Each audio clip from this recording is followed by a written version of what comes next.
ये बॉर्डर पे बैठे रहे।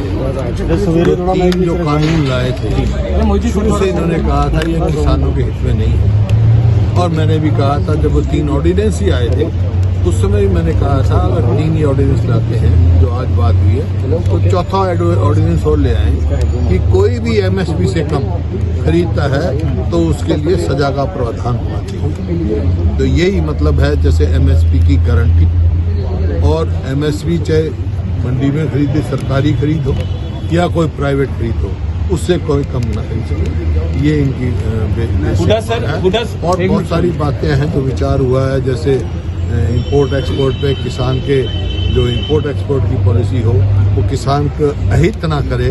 किसान का कई दफ़ा होता है भाई एक्सपोर्ट कर दिया, एक्सपोर्ट की ज़रूरत है तो एक्सपोर्ट की ज़रूरत है, एक्सपोर्ट नहीं करते हैं तो डिस्ट्रेस सेल किसान करनी पड़ती है। इंपोर्ट की जरूरत है, जबरदस्ती इंपोर्ट हो जाती है तो डिस्ट्रेस सेल करनी पड़ती है। ऐसी स्थिति नहीं होनी चाहिए। इस प्रकार बहुत सारे मुद्दे हैं क्योंकि सीवर में मैं कन्वीनर हूँ और हमारे अखिलेश जी हमारे साथ सदस्य हैं, ये प्रमुख सदस्य हैं, तो इनका सबका जो मैं आभार व्यक्त करता हूँ जो ये आए हैं, इन्होंने अपने सुझाव दिए हैं और बड़ी मजबूती से इन्होंने किसानों की बात रखी है। सर आप पे विजन पर भी बहुत सारी स्टेटों से आए हैं, तमिलनाडु से भी आए हैं, कर्नाटक से भी आए हैं, पंजाब से भी आए हैं, उत्तराखंड दिल्ली से भी आए हैं, हरियाणा से मुख्य स्टेटों से आए हैं जो किसान नेता। मैं इनका सबका आभारी हूँ जो इन्होंने आया।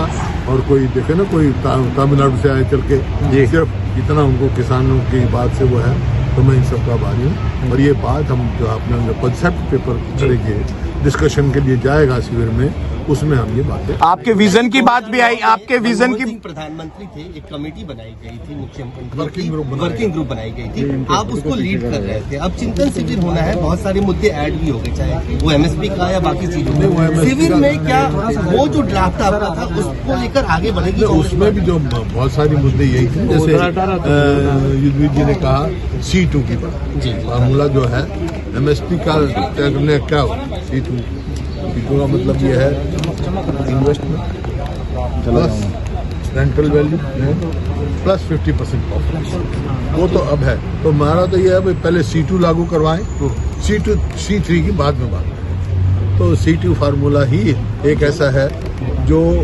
सस्टेनेबल एग्रीकल्चर इनकम बना सकता है।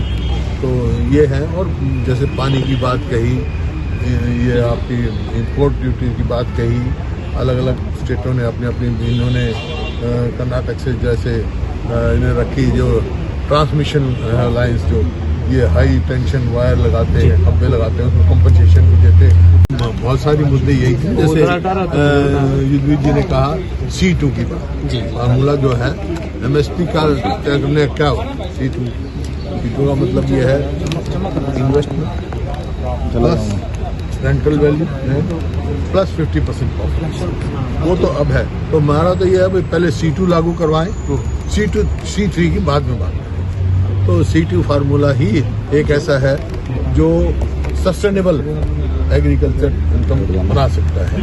तो ये है। और जैसे पानी की बात कही, ये आपकी इंपोर्ट ड्यूटी की बात कही, अलग अलग स्टेटों ने अपनी अपनी, इन्होंने कर्नाटक से जैसे इन्हें रखी जो ट्रांसमिशन लाइंस जो ये हाई टेंशन वायर लगाते हैं, खंभे लगाते हैं, उसमें कंपनसेशन भी देते हैं। लैंड कंपनसेशन की बात कही जो कि बहुत मजबूत बना था, बहुत मजबूत बना था, और अब स्टेट्स को लेके बहुत ज़्यादा वीक हो गया, जैसे हरियाणा में लैंड कंपनसेशन का रूप लेगा।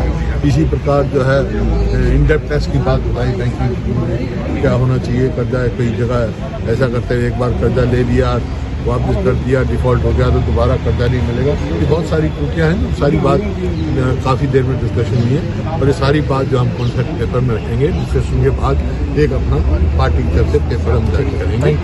और मैं इनका सबका आभारी हूँ और आप लोगों का भी धन्यवाद।